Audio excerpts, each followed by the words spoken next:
Bem, muito boa noite.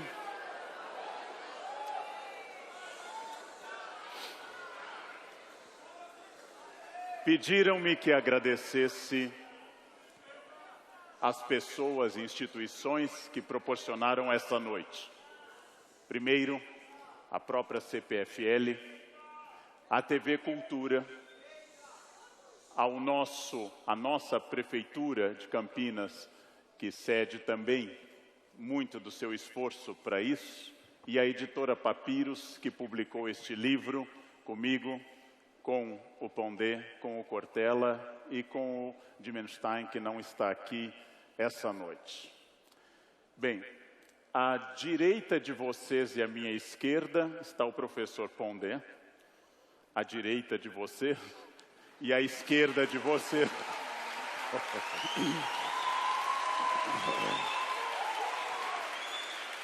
À esquerda de vocês, o professor Cortella, dois grandes amigos.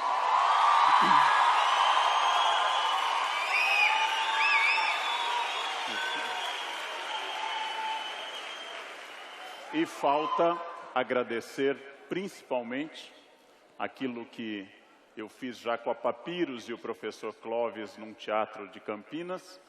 Acho que é o astro principal da noite, que são todos vocês que num dia de chuva forte, um certo frio, vêm até esse espaço para ouvir falar de política, ética e filosofia. Vocês são o astro principal dessa noite.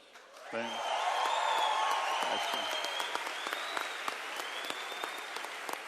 e nós combinamos que o professor Cortella começaria com 10 minutos de exposição, o professor Pondé com mais 10 minutos, depois eu, depois mais 5 para cada um, e aí um ciclo de perguntas entre nós, e finalmente a Luana vai trazer para nós as perguntas mandadas pela internet, vindas do público.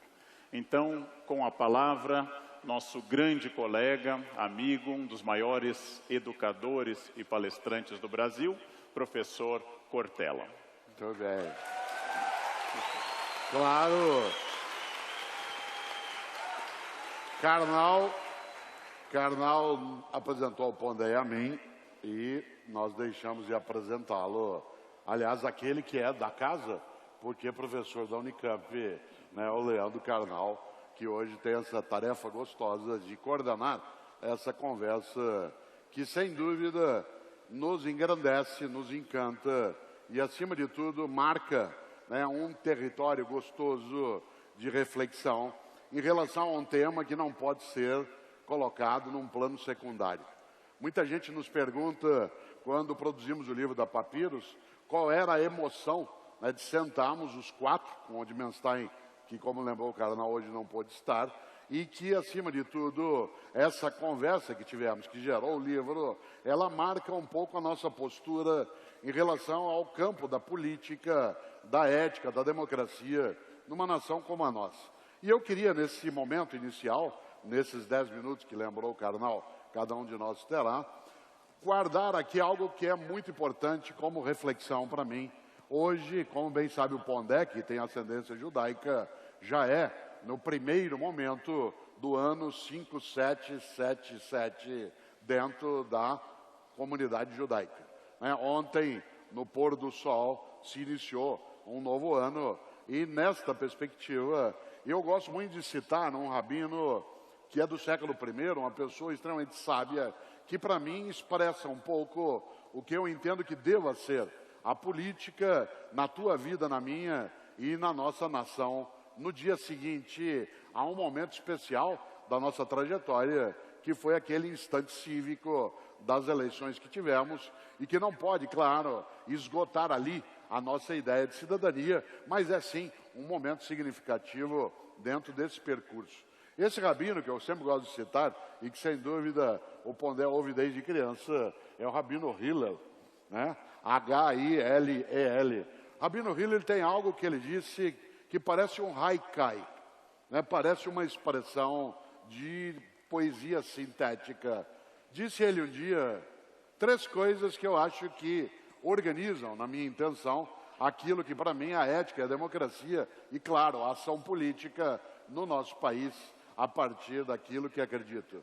Disse um dia Hillel: se eu não for por mim, quem o será? Mas se eu for só por mim, que serei eu? Se não agora, quando? Essas 3 expressões de Hillel, digo de novo: se eu não for por mim, quem o será? Mas se eu for só por mim, que serei eu? Se não agora, quando? Nesse sentido, se eu não for por mim, quem o será? A ideia do protagonismo, da capacidade de iniciativa, a proatividade na ação política. Isto é, não admitir que a ação política se dá de várias formas, inclusive dentro de partido, que a ação política na comunidade, na escola, na família, no campo partidário, na gestão da vida e da cidade, que essa ação política não seja passiva. E, portanto, de novo, se eu não for por mim, quem o será? Ou seja, a tarefa do indivíduo como protagonista. A segunda parte tem uma marca forte, que é: mas se eu for só por mim, que serei eu? Isto é, a nossa percepção de que a ação política, a ação na democracia, ela se dá numa comunidade, em parceria com outras pessoas, mas não necessariamente em concordância com outras pessoas. Faz parte do processo da vida em comunidade que haja a possibilidade da discordância. E, nesse sentido, a presença do conflito como sendo um dos elementos-chave para o crescimento daquilo que é a construção de uma realidade coletiva. Por isso, se eu for só por mim, que serei eu? Mas a terceira parte é a que me encanta mais, quando Hillel disse: se não agora, quando? Isto é, a ideia de oportunidade, de ocasião, de momento propício, que os gregos, com alegria no passado, chamavam de kairos. Isto é, a hora é agora. E no sentido de a hora é agora, de percepção de qual é o tempo histórico que nós temos para não deixar escapar pelos dedos uma democracia que é frágil, que é incipiente, que ainda não é madura na sua construção mais forte, mas que é necessária. Eu costumo dizer, às vezes, que nós, no Brasil, ainda temos pouco afeto pela democracia. Isto é, nossa ligação é muito frágil. Nós perdemos a paciência com uma certa facilidade em relação a toda a cenografia, né, que a democracia exige. Por exemplo, não temos 30 anos ainda de uma democracia contínua. Nossa Constituição de 1988, que de fato instalou formalmente o que seria um processo democrático ao incluir aqueles que foram analfabetizados durante a vida ou os maiores, né, no caso de 16 anos de idade. Essa democracia jovem, ela que não tem ainda 30 anos, muita gente por ela não tem afeto, não cuida, acho que pode descartá-la. Aliás, nossa paciência costuma ser restrita em relação a ela. Em vez de cuidar dela, esquecemos, por exemplo, que democracia dá trabalho. Há pessoas, por exemplo, que se irritaram porque em algumas cidades haverá segundo turno e é necessário sair de novo para votar. Aquela ocupação que pareceria horrenda de ter, vez ou outra, de se dispor a um ato que é um pedacinho minúsculo, mais importante, do processo democrático, que é a ação em relação ao voto, seja como presença, seja como protesto, seja como ausência deliberada, tudo aquilo que constitui, como dizia, essa cenografia necessária a que a gente construa algo que a gente consiga proteger. Há povos que estão há 200, 300 anos tentando construir isso que é o modo democrático de uma existência, em que a diferença não seja entendida como desigualdade, em que se entenda que reconhecer as diferenças não é admitir as desigualdades. Homens e mulheres são diferentes, não são desiguais. Brancos e negros são diferentes, não são desiguais. Nordestinos e sudestinos são diferentes, não são desiguais. Pessoas que pensam do modo político mais conservador, de um ponto de vista. Pessoas que pensam de um modo político mais progressista, de um outro ponto político, são diferentes, não são desiguais, enquanto possibilidade de convivência. Por isso, o ano de 2016 foi para mim, e continua sendo, um ano de alegria cívica. Alegria cívica, isto é, nunca na nossa trajetória tivemos um aprendizado sobre política tão forte. Eu costumo dar um exemplo que pode ser repetido. É muito usual que eu possa, digamos agora, perguntar a uma pessoa algo que no nosso país há 10 anos seria diferente. Diga para mim, uma pessoa, o nome de 5 jogadores da seleção brasileira de futebol. É provável que poucas pessoas saibam dizer 5 nomes. Mas se eu perguntar, diga por favor o nome de 5 ministros do Supremo Tribunal Federal, boa parte das pessoas o saberá. Há 10 anos, perguntar a alguém o nome de um ministro do Supremo era algo estapafúrdio.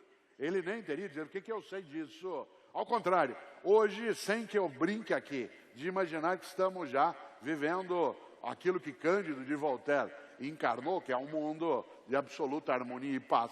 Ainda assim, nós vivemos uma mudança significativa, que ainda não é suficiente para imprimir na nossa democracia uma consolidação mais forte, mas que já é capaz, sim, de representar os vários modos de ser. Volto ao ponto, reconhecer as diferenças não significa elogiar as desigualdades. Por isso, me chateia e me chateou durante muitas vezes, e nós conseguimos no livro não trazer isso à tona, o fato de nós 3, por exemplo, no caso os 4, não temos posições idênticas, não nos torna de modo algum pessoas que querem um confronto em relação a isso. Nós queremos refletir, debater, não necessariamente chegar a um consenso.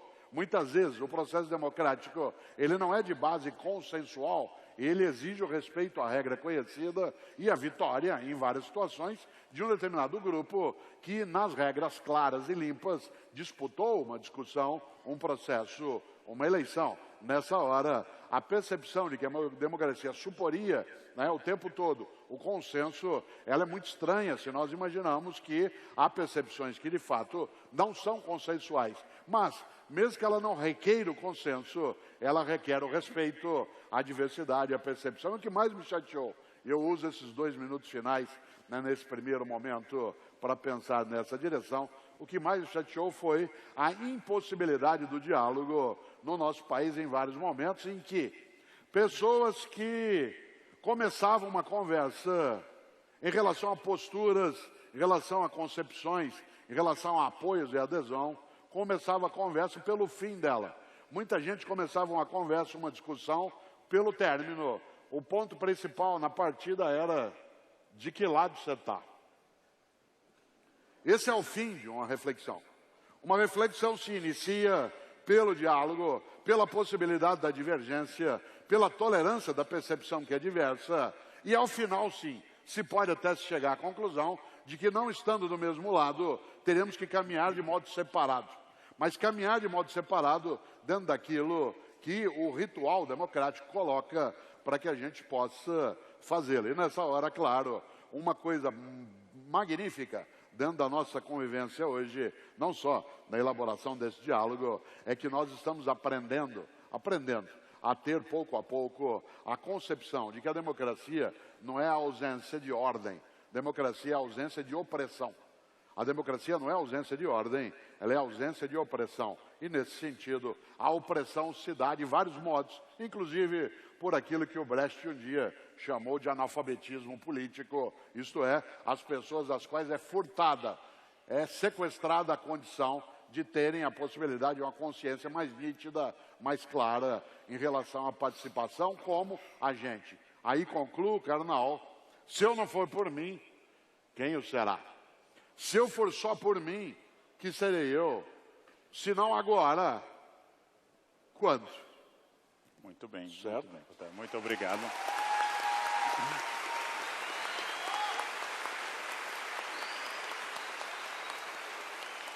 Cortella, muito obrigado. Exemplar na retórica, na erudição e no cumprimento do tempo. Exemplar. 3 virtudes notáveis. Como eu sou um alemão gaúcho, a terceira é a mais notável de todas. Você sabe que a pontualidade é um crime sem testemunha. Exatamente. Certo? Sei, dou aula há 34 anos. Né? Então, professor Pondé terá agora 10 minutos, a partir de agora, também para expor uma tese inicial. Depois retomaremos essas teses. Por favor. Boa noite. É um prazer estar aqui. Já tem um bom tempo que eu não tenho o prazer de vir a Campinas, no evento do Café Filosófico. Eu estou muito feliz de voltar aqui, de estar com vocês, de estar com os colegas. Eu agradeço a Campinas, a CPFL, a Papyrus. É um prazer. Bom, como dizia o Cortella, o livro foi fruto de uma conversa nossa, e eu apontaria, como o livro começa, aliás, talvez uma das questões que a gente contempla no livro não são só, digamos assim, aspectos iluminados da democracia, mas também algumas sombras da democracia, né? Na realidade, quem já leu o livro sabe que a gente começa por uma discussão sobre se a democracia, como é que fica o tema da verdade na democracia, né?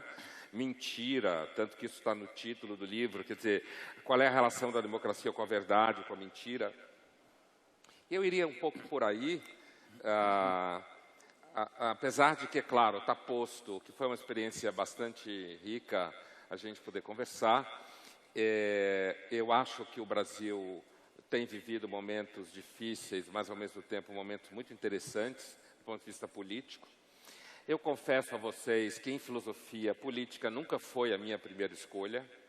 Eu nunca tive um interesse profundo por política em filosofia, mas o que me levou a cada vez mais me envolver com filosofia política foi a minha prática na Folha de São Paulo, primeiro, e o envolvimento cotidiano com questões dessa ordem.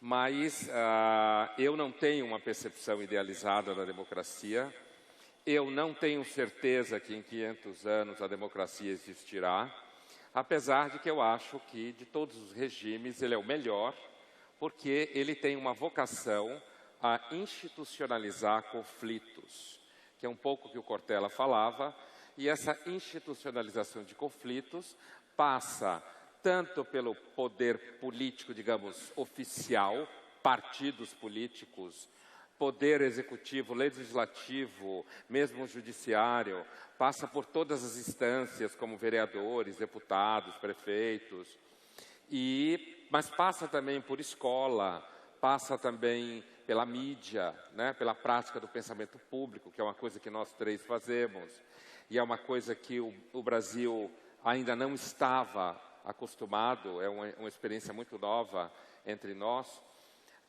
você ter pensadores públicos, né, que atuam para além da academia, mas na hora que a gente se pôs a refletir sobre o livro, e eu acho essa uma das grandes virtudes do livro, do meu ponto de vista, é que a gente não está preocupado no livro em fazer simplesmente digamos, um básico elogio da democracia, que eu repito, diante de todos os regimes conhecidos, é sem dúvida o que merece mais elogio.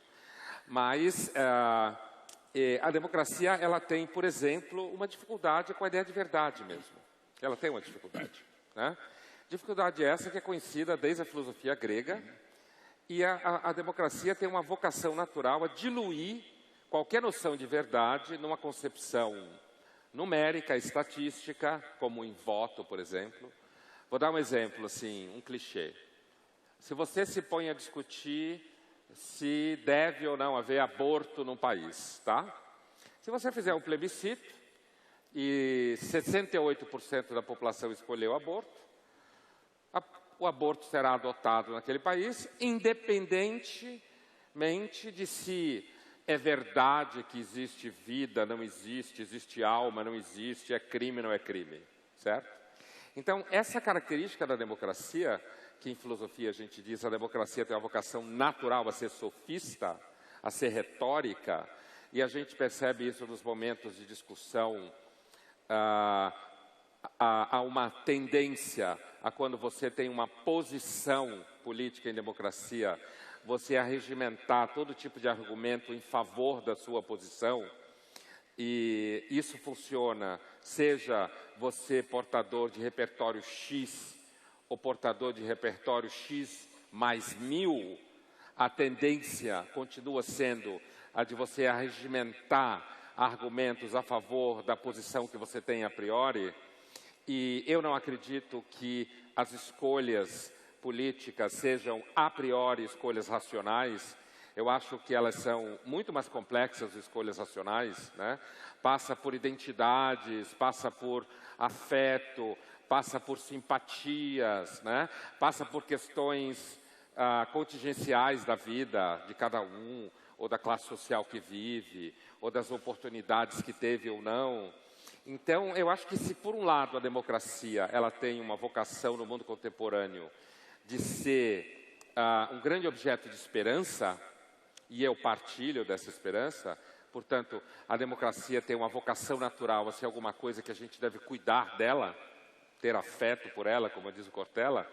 Ao mesmo tempo, inclusive, creio eu, para que nós tenhamos uma relação com a democracia que seja uma relação construtiva, a gente também deve perceber que a democracia tem dificuldades, limites, ela tem características que, por exemplo, como eu acabava de dizer, desde a Grécia, que a gente sabe, o processo chamado democrático, ele não necessariamente tem a ver com a chegada a nenhuma verdade. A democracia, por vocação, é sofista, relativista, ela, por vocação, traduz argumentos em números e resultados, certo?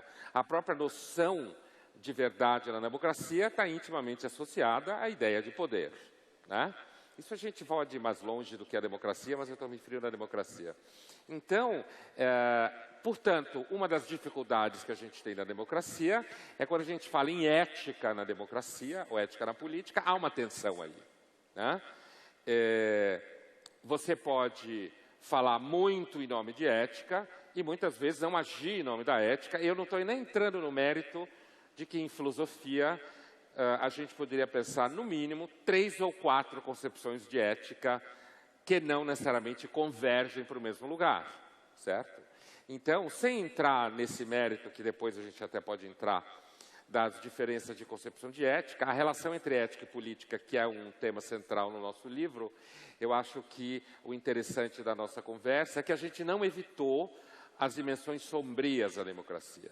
A gente não evitou o fato de que, muitas vezes, na democracia, o que importa é você chegar ao poder, é você manter o poder, mesmo que para isso você tenha que usar uma retórica que fale do bem, que fale do amor, ou que fale da felicidade, ou seja lá o que for.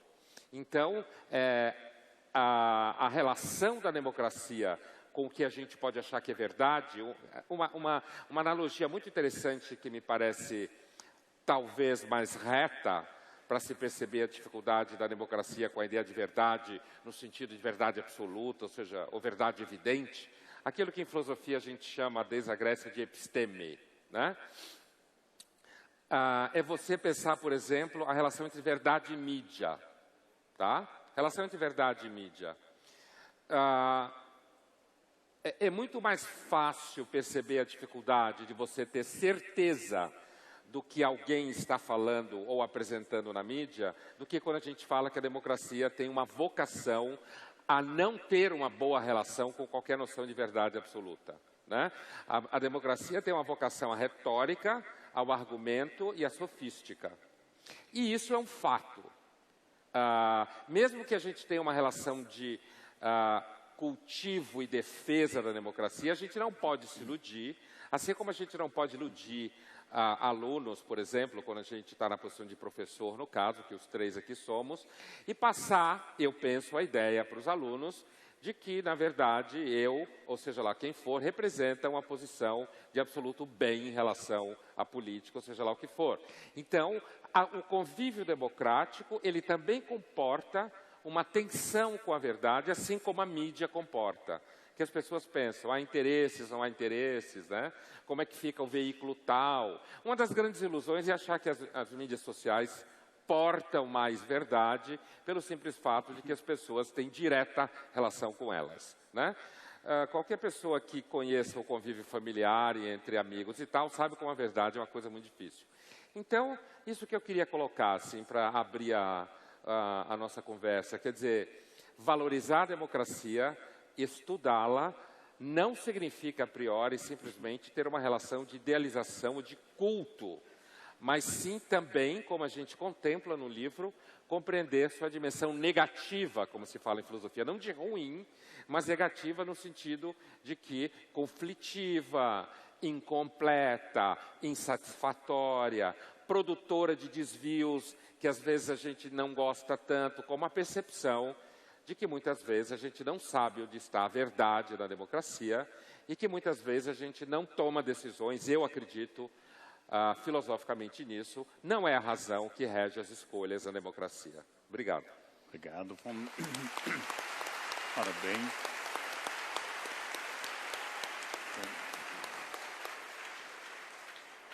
Estando ao centro e tendo recebido há pouco o papel de mediador, é importante que vocês notem uma das coisas bonitas que houve nesse grupo de pessoas, de que as posições políticas, por exemplo, do grupo eram divergentes. Nós não concordávamos com tudo. Estávamos inseridos naquela frase, mais ou menos atribuída de forma apócrifa a Voltaire, que eu posso não concordar com uma palavra do que dizes, mas defenderei até a morte o direito de o dizeres. O professor Cortella começa com uma linda citação do Rabino Hillel, cujo neto, Gamaliel, foi professor de Saulo de Tarso. E como tal, é um dos ancestrais diretos do cristianismo, já que Saulo é o criador do cristianismo. A ideia do amor superando a justiça, a ideia da superação da lei do talião, a ideia da possibilidade da convivência na noção de ágape, é uma ideia da tradição rabínica de Hillel, via Gamaliel, para Saulo. E ela entra no cristianismo e floresce no cristianismo. Muito bem, essa ideia é uma ideia linda e ideal. Nós apostamos quando dizemos nisso, e parte da fala do professor Cortella foi a aposta na democracia ser ideal. Ou seja, imperfeita, mas perfectível. O neologismo que Rousseau adotou em relação à obra da Política de Aristóteles. Perfectível, passível de ser melhorada, passível de crescer. Democracia que deve, com o tempo, atingir graus melhores. Esta seria uma posição de crença no potencial positivo da democracia, no seu idealismo e também na sua excelência defeituosa. Toda vez que nós enunciávamos algo assim, o Pondé tem o dom hábil, culto e retórico de nos puxar pelo pé para o mundo real e menos otimista. O Pondé veio ao mundo para nos chamar de naif, de ingênuos, de polianas, lembrando que, com toda a razão histórica, em nome da democracia, o governo norte-americano atirou milhões de toneladas de bombas sobre o Vietnã. Em nome da democracia, crimes imensos foram feitos. E que a nossa raiz filosófica, Platão, era um grande cético da democracia. Platão admirava Esparta e não Atenas. E Aristóteles não foi trabalhar para a eclésia, foi ser professor particular, que o mercado estava melhor, na corte de Filipe da Macedônia. Ao invés da escola pública, ele foi para a rede privada de ensino. E não prosperou muito com seu liceu concorrente da academia. A democracia vista também como escudo para nosso lado B. A tradição que o professor Pondé traz, é sólida, ela tem muitas raízes, uma delas é de Burke no século XVIII, quando ele, recém-iniciada a Revolução Francesa, disse: isto não vai dar certo, isto vai dar bobagem, porque quando nós colocamos no poder, essa expressão não é de Burke, é minha, a utopia, os crimes vão ser potencializados. Porque tudo que não se adequar à utopia, a expressão de Tomás Moros, criada no século XVI, vai ser destruído. Em nome da utopia, seja ela de raça, de direito político, de justiça, você mata mais do que em nome da própria ditadura. Burke desconfiou, Tocqueville desconfiou muito no século XIX. No século XX, uma poderosa corrente, como Isaiah Berlin, citado hoje pelo professor Pondé no artigo da Folha, ou Oakeshott e outros, reforçaram essa ideia cética em relação à democracia. É possível apostar num sistema que trabalharia com o melhor do ser humano, e um cético conservador, como Borges disse, é uma superstição numérica, é a crença de que a maioria vai constituir o bem. Um cético conservador, Jorge Luiz Borges, na Argentina, diz, é uma superstição numérica. Um outro conservador, que foi o ministro da Inglaterra, Churchill, diz, é o pior dos sistemas, com exceção de todos os outros. Ou seja, vocês então entenderam que nós podemos ver a democracia como algo possível de ser aperfeiçoada, mas também é importante, para que ela seja perfectível, que nós lembremos a extensão dos demônios que ela encobre. Ou seja, como em psicanálise, nós temos que identificar o problema para poder não deixar o problema nos dominar. Na noite de 3 para 4 de outubro, exatamente como hoje, há 800 anos, morria provavelmente aquele que a memória construiu como o único homem que deixou de se importar com a matéria, Francisco de Assis. Há 800 anos quase, no chão, hoje, Igreja Basílica Santa Maria degli Angeli, no chão da Portiúncula, morria Francisco, dizendo uma frase muito empreendedora: eu fiz a minha parte, peçam ao Pai que cada um faça a sua. Uma frase de empreendedor, hoje eu estaria num MBA. Quando um aluno me pergunta, professor, eu queria fazer filosofia ou história, mas dizem que não paga bem, eu devo ir atrás só do meu ideal? Eu disse, bem, se você não se importa com dinheiro, não é importante que caminho você vai seguir. O último homem que não se importou com dinheiro morreu há 800 anos. Mas você pode ser o outro que não vai se importar com dinheiro. Mas é importante dizer que quando você envelhecer, isso vai mudar. Porque a gente não se importa muito com dinheiro quando ele vem de forma mágica, mediante mesada ou sustento em casa. Ele vai crescendo de importância à medida que a necessidade de remédios aumenta também de valor. Mas o que eu quero dizer, ao trazer esse dado também cínico, no sentido contemporâneo e não grego, eu estou dizendo exatamente que essa tradição do Pondé e a tradição do Cortella são duas tradições que dialogam, idealismo e realismo, perfectibilidade como total incapacidade humana de chegar à plena realização de tudo. No fundo, um diálogo sobre o que há de belo, bonito, poético, ideal em nós, que dialoga e por vezes se escuda no que há de terrível, de sombrio, de violento. O Pondé insiste várias vezes na sua cruzada contra o otimismo. Há quem insinue que ele seja pago por laboratórios do Prozac, para que, após as leituras dos seus textos, todos tenham que apelar à medicação. E vou chegar lá.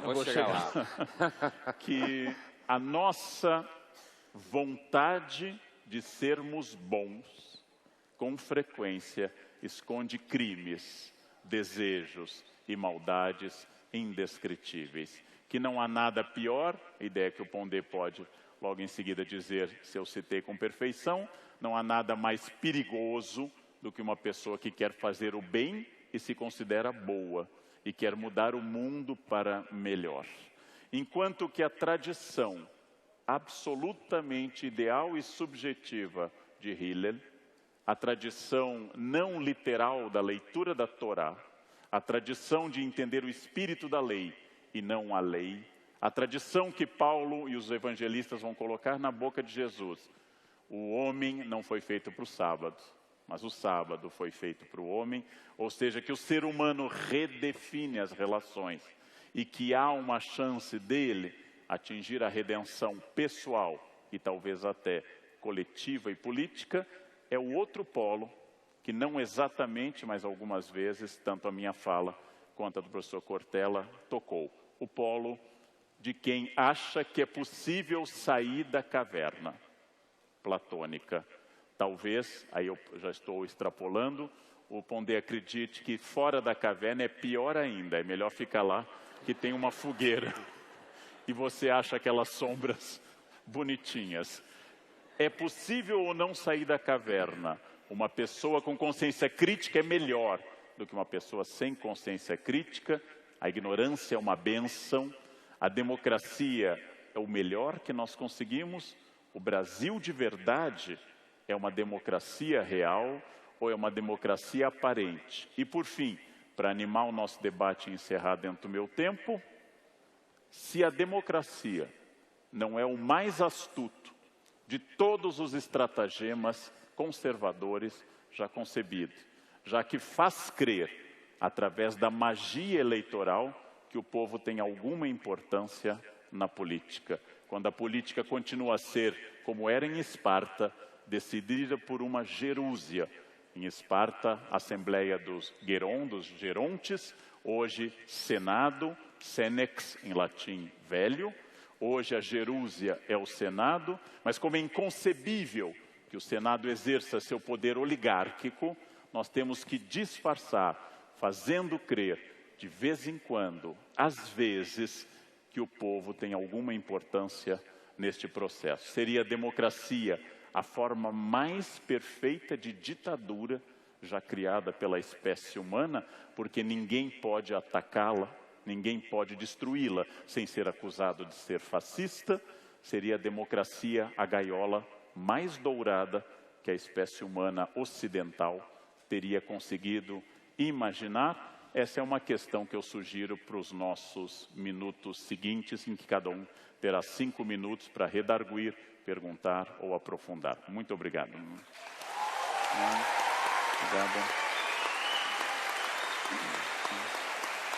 Aí eu não sei se preferem, por favor.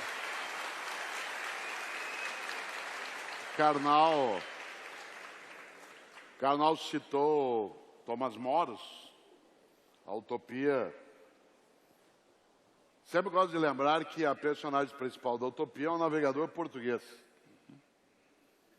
Quando ele viaja em direção a essa ilha que Thomas Moros identificava como próxima ao que hoje é o Peru, esse navegador foi por Thomas Moros nomeado como Rafael. O nome da personagem da Utopia é Rafael, e não por acaso. Na tradição judaica, Rafael é o que cura. Aliás, é aquele que ilumina o caminho, aquele que oferece a Tobias aquilo que ele ainda não tinha, que era a iluminação. Sem cair numa armadilha tola, que é supor que a filosofia ilumina, que a tarefa de pessoas que têm, por exemplo, como lembrou o Pondé, o trabalho de intelectuais públicos, que seja iluminista, ainda assim, eu acho que a capacidade de esperança, com todas as entranhas horrendas que aqui lembrou tanto o Karnal quanto o Pondé, elas são uma forma de dever da nossa perfectibilidade. Eu acho desonroso, mais do que isso. Às vezes me sinto acovardado se eu desistir de enfrentar uma questão que a humanidade precisa construir. que é uma maneira de convivência que respeite o indivíduo e proteja o indivíduo sem que haja a anulação do indivíduo, mas sem desconhecer o lugar do coletivo, da comunidade dentro disso. Por isso, a minha persistência, muitas vezes insistência, em alguns momentos resistência, em relação àquilo que é a defesa de um processo que, sem desconhecer as agruras que ele carrega, ainda assim traz essa possibilidade, passa por uma experiência dos 4 que escrevemos o livro. Eu fui o único que fui gestor público. Isto é, eu fui secretário de Educação na cidade de São Paulo, participei de um governo durante 4 anos, portanto, isso não me habilita a dizer o que eu vou dizer. O que eu quero dizer é que, na gestão que eu estava, as pessoas, em grande medida, tinham, naquele processo democrático de elaboração da proteção da vida numa cidade, uma sinceridade imensa que não se esgotava na ideia de poder. Não digo, claro, que como secretário não apreciava, né, toda a liturgia do poder, porque isso seria tolo imaginar que a vaidade não se aproxima da gente em alguns momentos. Mas a intenção última do grupo, por exemplo, com o qual eu convivia, não era ter o poder como autosserviço, mas o poder como servir.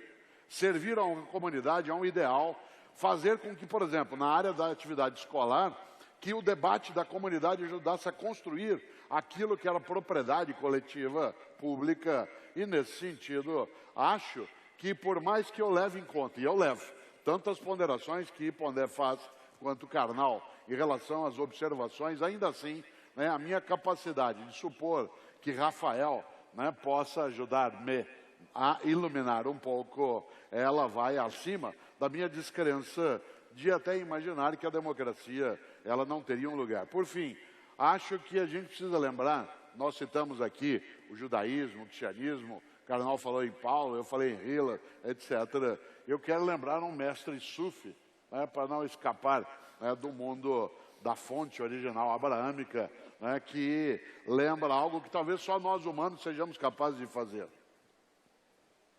Um grupo de crianças, essa é uma história conhecida, não já dá a entender. Um grupo de crianças correu em direção ao mestre dentro do islamismo e estava com um pacote de doces na mão, como se fosse bala. E chegou até ele e disse assim: mestre, nós ganhamos esse pacote de balas, nós somos 11 pessoas. Qual critério o senhor acha que a gente deve ter? O senhor pode nos ajudar a distribuir o saco de balas entre nós? E aí o grande mestre perguntou: vocês querem que distribua ao modo de Deus ou ao modo dos homens? Claro que as crianças imediatamente disseram: a gente quer que você faça como Deus. E aí ele disse: pois não. Enfiou a mão no saco de balas e disse: 3 para você, 5 para você, 2 para você, nenhum para você. O modo humano seria a partilha. O modo do acaso, da divindade ou dos deuses fora do mundo humano seria o acaso. E nesse sentido, o fortuito, a riqueza, a vida, a escola, o hospital, pela mera origem fortuita. No meu entender, a democracia ajuda a fazer ao modo dos homens aquilo que é a partilha justa, em vez de deixá-la, né, em nome do acaso. É uma boa crença e, portanto, é ela que me movimenta. Não necessariamente ela é certa, mas que ela é boa. Eu prefiro ainda o modo dos homens do que o acaso. Obrigado, obrigado.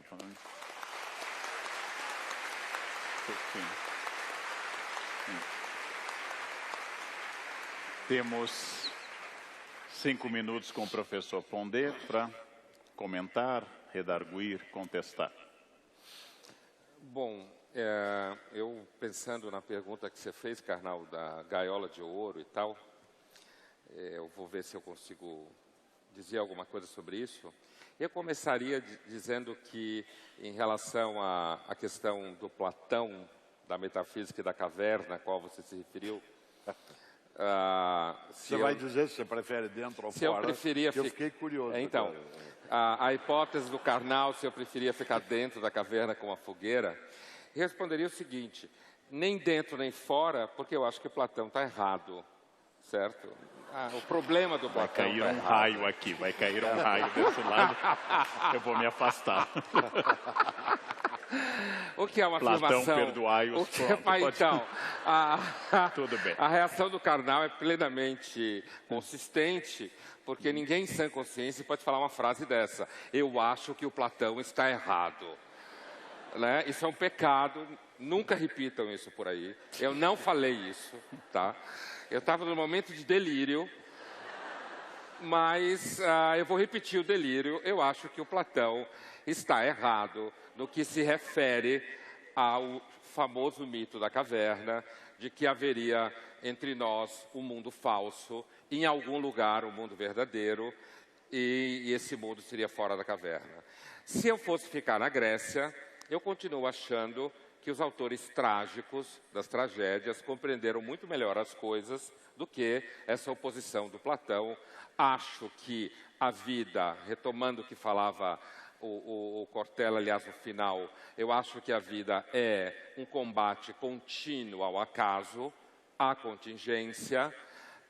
O destino é o caráter cego dessa contingência. Não existe ninguém escrevendo roteiro nenhum. Não há nenhum sentido maior nas coisas e, portanto, nossa condição é a condição de alguém que está nesse combate e, portanto, tentando sobreviver, arrancar sentido das pedras, fazer com que, se você não nasceu rico, ainda assim tenha a condição de ter algum hospital decente. Então, nessa oposição que falou o Cortella, eu não tenho dúvida que eu acho que o destino da humanidade é combater o acaso a cada hora do dia, combater a dissolução do sentido, e isso daí passa, sem dúvida nenhuma, por um esforço descomunal. Você não precisa cultivar a infelicidade, inclusive porque ela vai encontrar você a qualquer momento, né? Você claramente deve procurar uma vida um pouco menos dramática. Com relação à gaiola, eu diria, a gaiola dourada a qual você se referiu, Karnal, eu diria duas coisas. Assim, eu acho que existem várias dimensões negativas à democracia, como eu falava no começo, né? E uma delas pode ser esse grande sistema de engano ao qual você se refere, quando você dizia numa espécie assim de da mágica do voto, em que as pessoas porque votam acham que por isso elas participam do poder. Mas eu acho que também há uma outra questão na democracia com relação à gaiola, a possibilidade da gaiola de ouro, que é a seguinte. E nesse sentido, a democracia partilha um problema igualzinho à sociedade de mercado, ao capitalismo, como se costuma chamar. Tanto na democracia quanto no capitalismo, se desenvolve uma tendência incontrolável a querer agradar todo mundo. Na democracia e no capitalismo, você tem que dizer que o povo é lindo, que as pessoas são maravilhosas, que quanto mais melhor. Por quê? Por duas razões básicas. No capitalismo, porque senão não compram o seu produto. Então você tem que elogiar o consumidor, senão ele manda você para aquele lugar e compra outra coisa. E na democracia, votam em outra pessoa, certo? Ou escolhem outra compreensão de mundo, outra ideia. Então, eu acho que eu não acredito que exista nenhum regime melhor do que a democracia. A gente não conhece, né? Mas assim, se existe uma dimensão de gaiola de ouro, como você se referia, uma das grades dessa gaiola é a necessidade que a democracia traz, assim como o capitalismo, de um certo bajulamento da base continuamente, para que esta base devolva a você em lucro, no sentido da compra do capitalismo, ou devolva a você em agrado, em admiração, em voto. E, portanto, é mais uma razão para a gente ficar atento à dificuldade que existe entre a democracia e sua natureza retórica e sofística e qualquer ilusão com relação à verdade. Portanto, para lidar com a democracia, me parece que é necessário um certo jogo de cintura, uma certa percepção não muito idealizada, assim como que é para lidar com o ser humano, E o nosso velho e bom Platão, que detestava a democracia, justamente porque o Platão tinha uma vocação ao mundo que não existe, certo? Portanto, me parece que para lidar com a democracia sem transformá-la num monstro, é necessário o tempo inteiro a gente não construir a democracia como se ela fosse uma deusa ou um deus maravilhoso e, por exemplo, perceber uma coisa que é fato, né? A gente que trabalha com pensamento público sabe disso, é sempre um risco você falar qualquer coisa, porque você pode ferir sensibilidades, você pode ferir opiniões. Então, o mais fácil na democracia, assim como no capitalismo, é falar o que deixa todo mundo feliz e o que faz com que todo mundo compre seu produto. E isso é, me parece, uma enorme gaiola de ouro, se você imaginar que você está preso num espaço onde todo mundo vai te elogiar, falar que você é lindo, que suas opiniões são maravilhosas, que você está certo e que o mundo, de fato, um dia pode pertencer a essa coisa que a gente chama naturalmente de povo. Obrigado.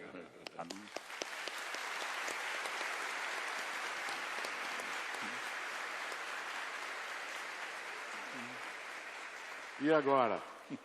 Cortella tem Você um... disse o que o Pondé imaginava, eu e você. Eu sou um professor, humílimo aqui. Condenado à esperança. Condenado à esperança, isso é verdade. Só que lembrando que esperança é um mal para os gregos. Sim. Quando Pandora traz a caixa, com todos os males, o pior de todos é a esperança. Porque é aquele que prolonga nossos males indefinidamente com a fantasia que um dia vão se encerrar. E nunca se encerra. Quase fui Pondé agora, né?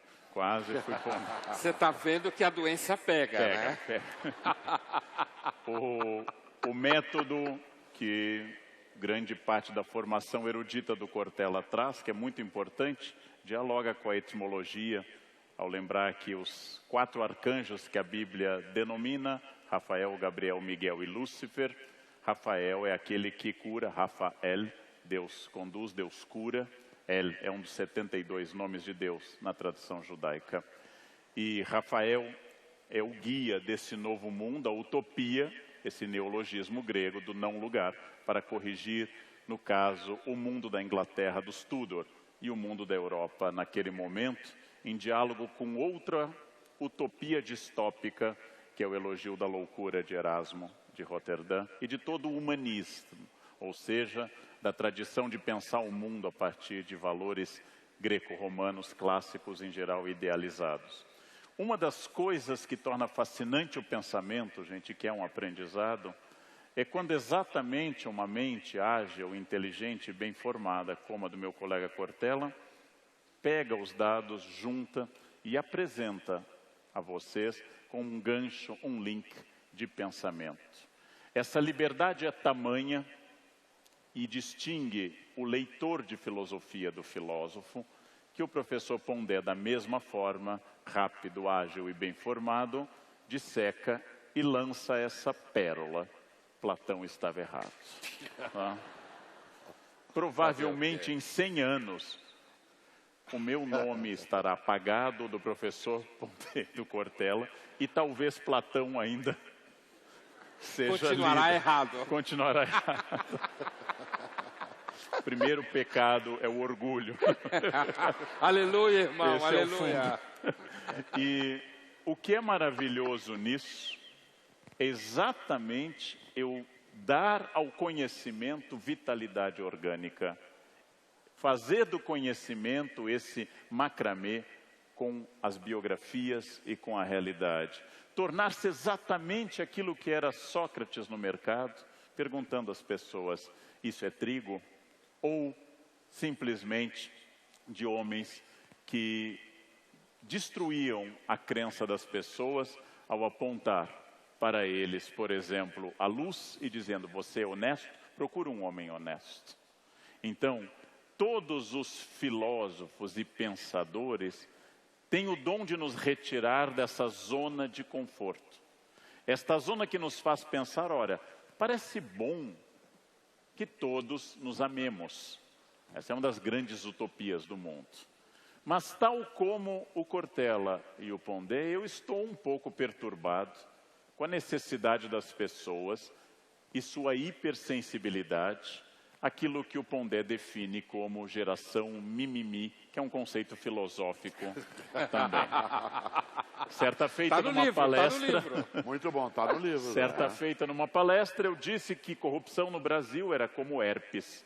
Ela vai e volta, mas nunca é curada. Recebi a carta de um portador de herpes, dizendo que ao ouvir a minha fala, ficou muito abalado. E eu me desculpei que eu não me referi à herpes dele, mas me referi à metáfora da doença que era anterior a ele, usando uma expressão que não é minha, mas de um homem mais velho do que eu e muito mais culto, Zygmunt Bauman, que nós vivemos uma liquidez esquizofrênica.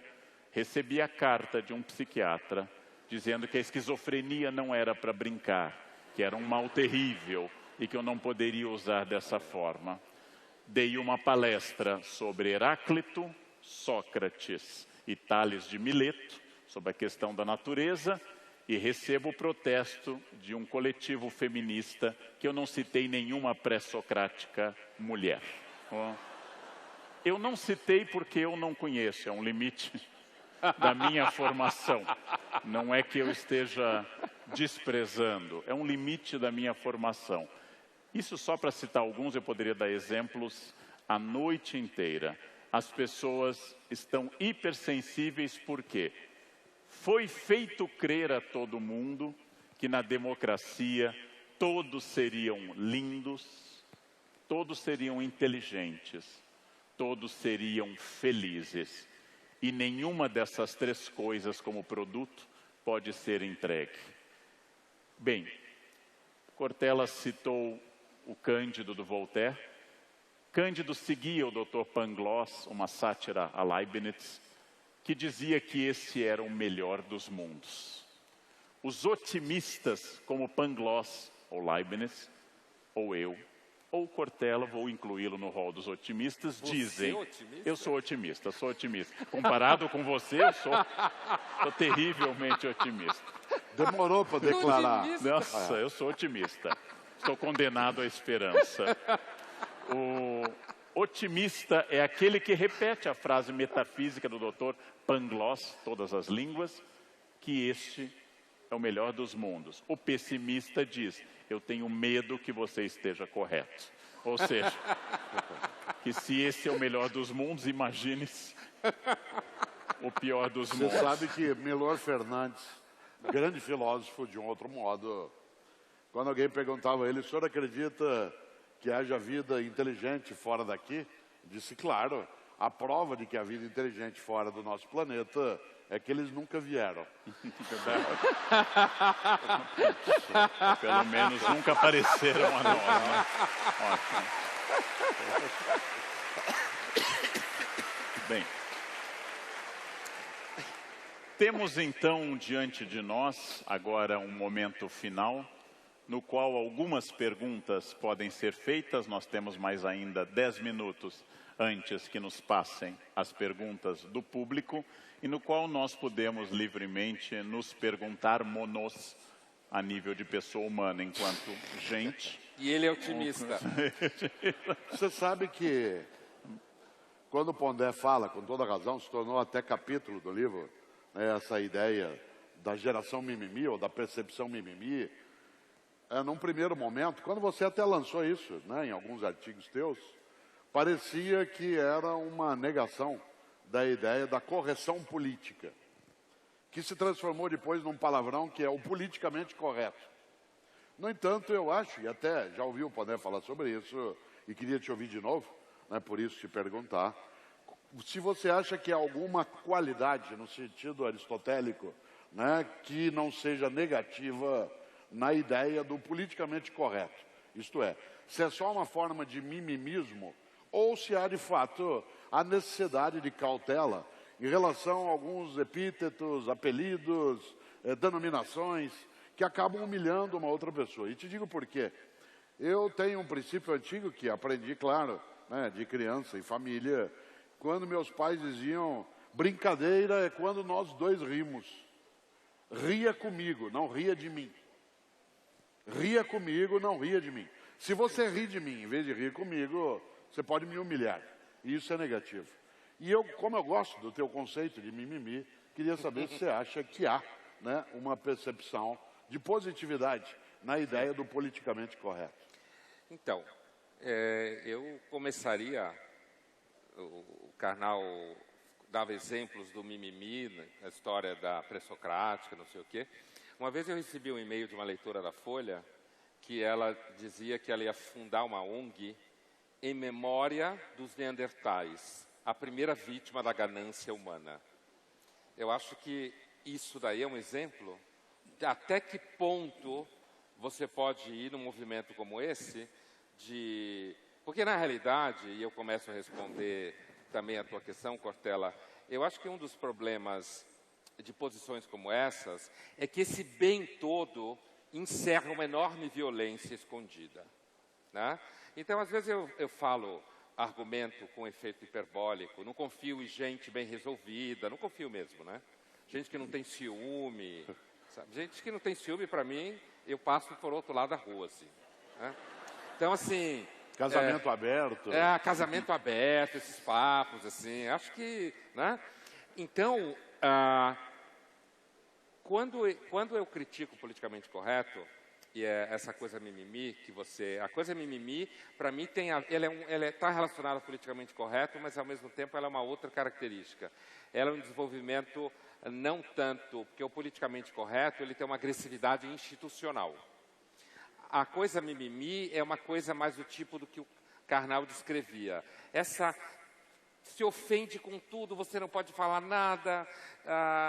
Uma vez eu escrevi um texto, inclusive na Folha, que se chamava Sociologia do Mimimi, que deu muito barulho, e que descrevia uma situação no metrô, em que um menino dá um lugar para uma menina no metrô, e isso dá o maior rolo, porque aí acusam ele de escolher ela porque ela era mais bonitinha do carro. Aí um cara fala, por que mulher tem direito a sentar e homem não? Entendeu? Então, eu sempre acho que o mimimi é fruto do ressentimento. Falando nietzscheanamente, eu acho que o mimimi é fruto do ressentimento e não foi dada em política ainda a devida atenção ao ressentimento como categoria de análise, né? Agora, o politicamente correto, usando o teu exemplo, eu acredito que o politicamente correto ele tem uma raiz, digamos assim, na experiência humana a qual você se refere, de como é desagradável, por exemplo, você rir de alguém.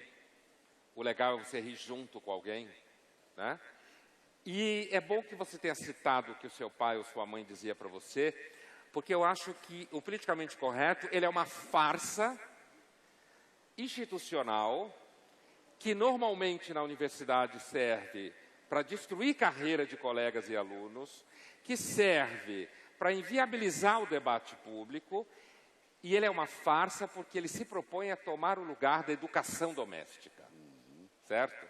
A educação doméstica, como você citou, em que se há uma boa educação doméstica, você deveria aprender a não maltratar as pessoas, a não tirar sarro delas. No caso de homens, por exemplo, a não ser grosseiro com mulheres, tá?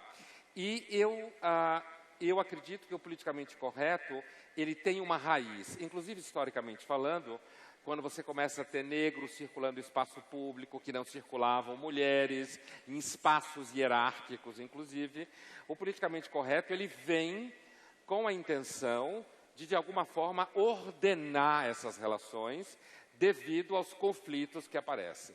Então, eu não acho que tem nenhum problema em um professor, por exemplo, ensinar aos alunos que eles não devem usar apelido ruim, que eles não devem tirar sarro de colegas. O que eu não gosto é que isso vire lei de Estado, objeto jurídico, porque ninguém me engana. Ninguém me engana que grande parte do debate politicamente correto está dentro da universidade, e a universidade é o lugar do espírito selvagem. Então ninguém me engana. Quer dizer, o politicamente correto, ele é na realidade uma ferramenta se transformou numa ferramenta de censura, constrangimento e que dificulta o pensamento de alguma forma mais livre, apesar de que eu acredito que ele responde historicamente a uma necessidade de uma movimentação social. E aí eu termino com um exemplo.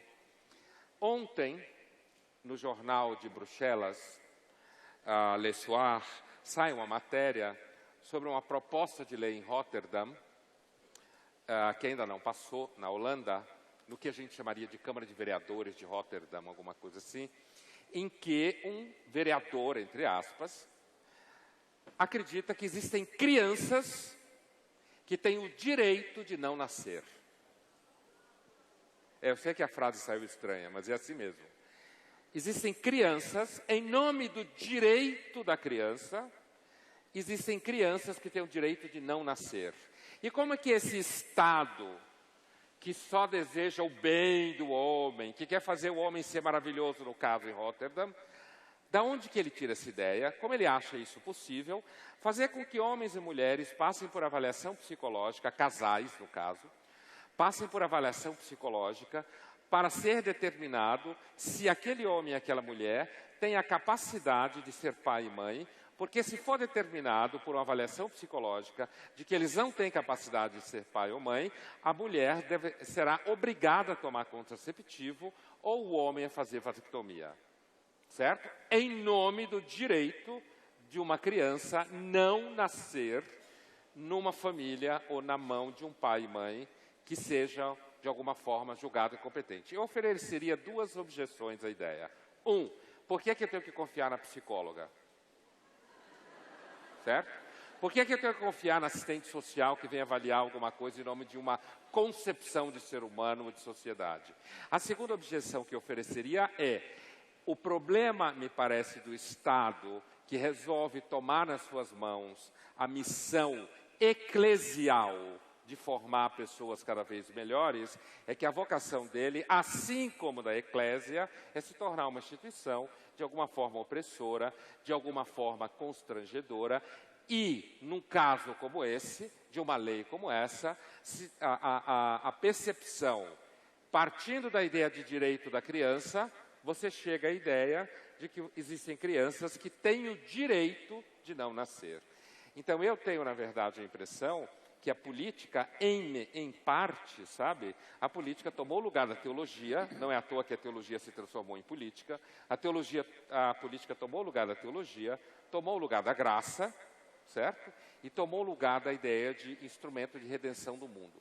E eu, assim como sou desconfiado da religião, também sou desconfiado da política nesse sentido. Ótimo.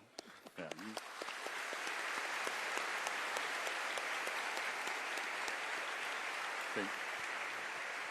Nós temos pouco tempo antes das perguntas. Eu lanço uma questão muito objetiva, muito prática. Ontem foram às urnas o maior número de eleitores de toda a história do Brasil. Os eleitores que foram às urnas ontem, a partir dos 16 anos como voto optativo, incluindo desde as reformas pré-Constituição de 88, da inclusão dos analfabetos, com um amplíssimo direito a voto, com máquinas eletrônicas de primeira geração, com urnas eletrônicas, o mundo já está na terceira, mas que, grosso modo, até o momento é um consenso, que são mais confiáveis do que os votos da República Velha, por exemplo, 1889, 1930. Os partidos obrigados a apresentar uma cota de mulheres, as leis conduzindo a cidadania através da lei Maria da Penha, o racismo como crime inafiançável, ou então o Estatuto da Criança, Adolescente, do Idoso e assim por diante, imersos nessas leis virtuosas, imersos numa democracia aberta, com plena liberdade de expressão. Ontem um rapaz que fez um vídeo contra uma reportagem que saiu na Isto É sobre o professor Cortella e o professor Clóvis. E você? Me fez, sim, eu, isso. E ele mandou um vídeo muito agressivo e me disse: você não vai me responder? E eu disse: eu fui às ruas no fim da década de 80 para que se encerrasse a ditadura militar. Eu fui às ruas para que você tivesse direito de dizer isso, mesmo não concordando e achando uma bobagem. É o seu direito absoluto de falar o que quiser na hora que bem entender. Isso é uma grande virtude.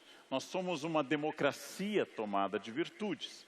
Então eu queria encerrar fazendo uma breve pergunta respondida, sem talvez uma delonga muito grande, O Brasil de hoje, 2016, que elegeu prefeitos e vereadores em mais de 5.000 municípios, 92 com direito a segundo turno, 55 eleitos em primeiro turno com mais de 200.000 habitantes, uma mulher eleita numa capital, em Boa Vista, um prefeito do PT eleito no Acre, em capital, não, numa capital, com um avanço expressivo do PSDB, com uma surpreendente vitória em São Paulo em primeiro turno, um avanço expressivo de uma vitória em primeiro turno numa cidade complexa que nunca tinha vivido essa experiência. A democracia brasileira, nos moldes que ela existe hoje, ela é ou pode ser chamada de uma democracia de fato? Se vocês tiverem uma opinião clara e direta, ajudará a todos nós, eleitores de 2018. Eu acho, carnal, que ela é sim uma democracia perfectível. Voltando ao tema. É só nós imaginarmos que, por exemplo, a cidade onde eu moro, que é São Paulo, onde Pondé e você também mora, né? A gente tem uma representatividade do que é o espírito político da cidade, mesmo que movido por algo que o Pondé antes levantou, que é a ilusão em algumas promessas, ou seja lá o que for. Mas vamos pegar, por exemplo, desde a democratização no Brasil. Nós tivemos na cidade de São Paulo um prefeito não eleito, Mário Covas. E na primeira eleição a cidade elegeu Jânio Quadros. Sucedendo Jânio Quadros, Luiz Erundina. Sucedendo Luiz Erundina, Paulo Maluf. Sucedendo Maluf, Celso Pitta. Sucedendo Pitta, Marta Suplicy. Sucedendo Marta, José Serra. Depois Kassab. Depois Haddad. Agora Dória. A cidade representa no seu movimento político uma determinada aspiração que é oscilante tanto quanto essa nossa Constituição democrática. Se você fosse traçar o perfil ideológico de uma cidade que oscila dessa maneira, de duas uma, ou nós não temos ainda uma nitidez em relação a qual é, de fato, né, o rumo que se deseja numa polis, ou, de fato, essa oscilação ela é protegida pela condição de fazer a alternância desse modo. A alternância essa que não acontece no Estado. Isto é, acontece na prefeitura, mas não acontece na questão do governo estadual. Uma mesma população é capaz de ter essa conduta. Mas o que me preocupou mais ontem não é o resultado da eleição, que ela precisa ser trabalhada com respeito à decisão feita, mas é o fato de que o prefeito eleito teve menos votos do que o número de votos brancos e nulos. Certo? Os votos brancos e nulos, e as pessoas se ausentaram, ela ultrapassa o número de votos que teve o prefeito eleito. Portanto, há uma outra presença pela ausência que, no meu entender, coloca essa democracia para brincar com Humberto Eco, um grande ateu como vocês dois, né, que não serão salvos, eu sim. Sim. Né? Isso nos anima profundamente. Humberto Eco falava da vida como obra aberta. Eu acho que a democracia é uma obra aberta, o que significa que a vida também é uma obra aberta e vocês dois ainda têm chance. Obrigado. Saiu consolado. Obrigado.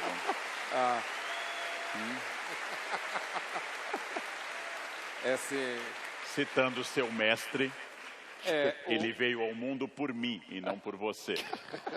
Há mais alegria num pecador que se salva que 99 justos da PUC que não precisam de amparo. Por favor, Pondé, para encerrar. Você sabe que esse Deus que você acredita não tem nada de democrático, né? Basta começar pelo Velho Testamento. Mas então, eu acho o seguinte...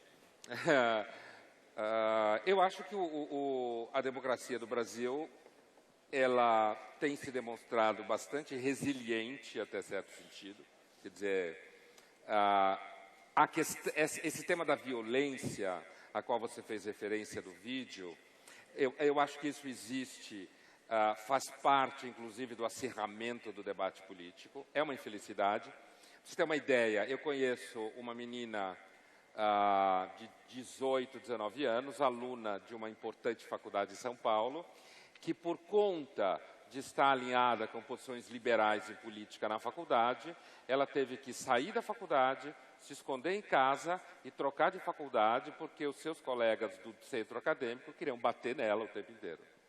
Então, assim, esse tipo de violência, de polarização que tem acontecido, que eu acho que figuras como nós podemos muitas vezes ajudar a diminuir esse tipo de polarização, ela é fruto justamente de um acerramento e de uma maior, de certa forma, politização, mesmo que meio vagabunda, seja lá como for, de uma maior politização e participação. A democracia, quando está viva, está febril, sempre. Quando a democracia está viva, ela está febril, ela é irritada. Como eu disse no começo, eu não acredito que as pessoas façam opções da democracia a partir de argumentos racionais, certo? E é por isso, inclusive, que pessoas podem se tornar, infelizmente, violentas com pessoas que elas julgam que têm opiniões diferentes. Então, eu acredito o seguinte, que mesmo que com todo esse problema, né, quando você pergunta se o Brasil que foi às eleições ontem é um Brasil, é uma democracia que a gente pode confiar em alguma medida, eu acho o seguinte, eu acho que a nossa democracia, ela, por exemplo, parece um pouco melhor do que a venezuelana.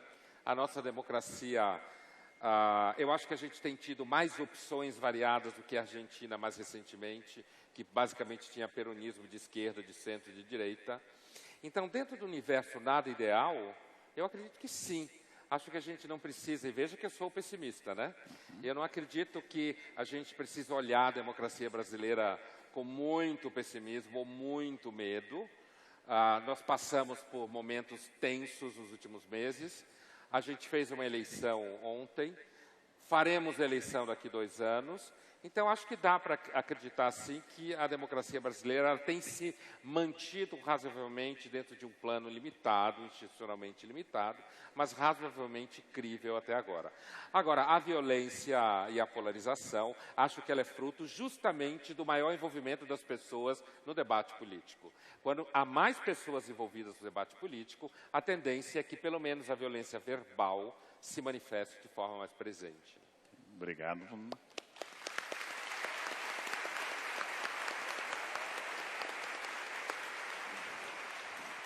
Madame Lobão, por favor. Antes de passar as perguntas, eu quero só passar algumas informações. Esse encontro de hoje, esse Café Filosófico Especial, está batendo alguns recordes. Estão presentes aqui mais de 4.300 pessoas. Esse é um público...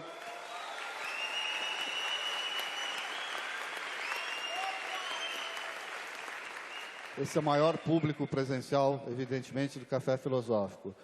Nesse momento, na internet, através do site e do Facebook e do YouTube, estão aproximadamente 9.000 pessoas nos acompanhando e já passaram por esses sites 30.000 pessoas, o que fez com que esse programa no YouTube fosse o grande destaque do dia com referência ao Brasil todo. É o programa mais assistido no YouTube no dia de hoje. Muito obrigado a todos.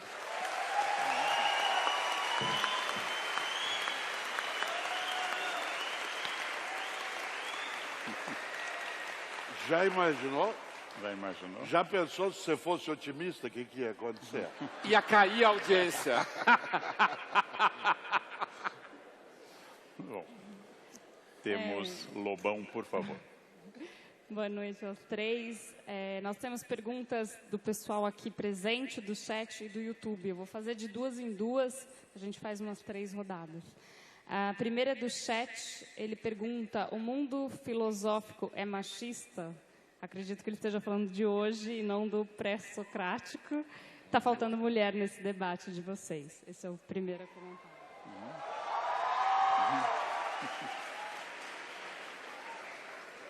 No YouTube, a gente tem pessoas mandando perguntas de diversos lugares do Brasil e do mundo. Rio de Janeiro, São Bernardo, Jundiaí, Maryland, nos Estados Unidos. E uma delas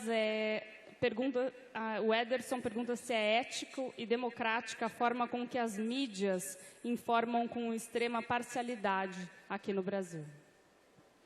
Eu acho que, para um historiador, e eu sou um estranho no ninho, malgrado minha formação em filosofia. Eu sou um historiador profissional e não um filósofo. Perguntar sobre machismo é perguntar sobre um conceito histórico. Na Grécia, escravos, metecos, estrangeiros, na Grécia clássica, e mulheres não tinham direito à participação política. A mulher era considerada, tal como o escravo, irracional, com graus diferentes. Tanto a mulher do gineceu, a mulher que mora dentro da casa, que é uma reprodutora, quanto a mulher que acompanha o homem ao teatro, que é a etaíra, a acompanhante oficial. Mesmo assim, nós temos uma tradição de mulheres que deram uma importante participação cultural ao longo da história. Eu tenho um pouco de desconfiança da pergunta que pensa assim: se há 3 homens debatendo e não há mulheres, isso é um ataque às mulheres. Bem, também não há ninguém jovem aqui no palco. Logo, é um ataque aos jovens. Não há até o momento, ninguém que não seja nascido em São Paulo. O Pondé é de Pernambuco, o Cortella é do Paraná, eu sou do Rio Grande do Sul. É uma exclusão da elite paulista que está ocorrendo aqui? É um ataque ao pensamento paulista? Eu acho que é um tema para debate. O governo Temer não tem nenhuma ministra mulher no primeiro escalão, mas tem um ministro homossexual que o governo Dilma não tinha declarado, pelo menos. Então, qual é a representatividade dessas questões? Os gays devem achar o governo Temer mais democrático e o governo Dilma mais autoritário. Eu tenho um pouco de preocupação quando nós impomos a virtude por cotas. Eu chamo isso de democracia Benetton, que você tem que colocar um elemento de cada fenótipo. E tem uma preocupação absoluta se o fenótipo é um impeditivo para o debate, que é outra questão completamente diferente. Então, respondendo, a filosofia é machista? Eu não tenho uma análise disso. Eu diria que o mundo é machista, a universidade é machista, a sociedade brasileira é machista, e o preconceito contra a mulher é provavelmente o mais amplo, histórico e fundo de todos os preconceitos humanos. Então, a resposta seria sim: a igreja é machista, o Estado é machista, o Senado brasileiro é machista e assim por diante. Acho que são 2 respostas diferentes a esse respeito. Não sei se vocês querem acrescentar algo. Não, a briga é sua. A briga... Pode ficar com ela. É sempre assim, na hora da cruz, ao lado, só 2 ladrões. Sempre assim, né? Olha, pelo menos você vai ao paraíso, Dimas. Olha, eu vou. Olha, vocês estão muito cristãos hoje. Vocês. Só que ele garantiu que eu não vou ser salvo e vou passar a eternidade com o Pondé no inferno. Isso é difícil, né? Olha, nós vamos fumar charuto e tomar Jack Daniels, tá bom? Okay. Então, essas questões são questões muito importantes para serem tratadas. Acho que a questão de gênero é uma questão muito importante. Ontem eu assisti, para minha decepção, uma entrevista do Papa Francisco, sendo contra a educação de gênero. Eu tenho uma divergência sobre isso com o Pondé. Eu acho que a educação de gênero, especialmente no ensino médio, ela é fundamental. Educação de gênero não é convencimento de alguém, mas afirmar que, do ponto de vista científico, existe um cruzamento entre o sexo biológico e o sexo como convenção cultural. E o ser humano é uma curva tensa entre a identidade morfológica do corpo e o comportamento sexual. Se a presença de um órgão genital X ou Y garantisse a perfeita identidade sexual, o mundo seria um lugar maravilhoso, o mundo seria um lugar perfeito. Eu concordo com a teoria de gênero francesa, de que nesse momento, no planeta Terra, nós temos 7 bilhões de gêneros. 7 bilhões de pessoas com gêneros diferentes. Grosso modo, agrupados em categorias genéricas, como gay, bissexual, etc. São categorias genéricas. Então, a função da educação não é convencer alguém, mas retirar o véu que o senso comum tentou convencer alguém de que se a menina tem uma identidade com uma cultura masculina e gosta de outra menina, isso não tem problema nenhum.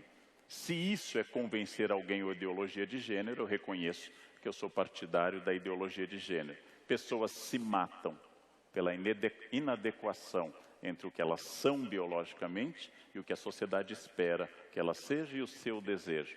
O mundo é mais complexo do que isso. É claro que eu sou contrário a qualquer processo catequético que um professor, especialmente em relação a crianças, assuma um papel que nos primeiros anos deve ser da família.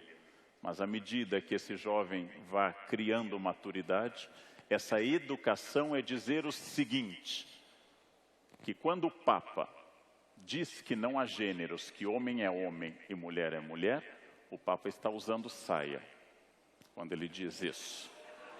E que isso é importante lembrar.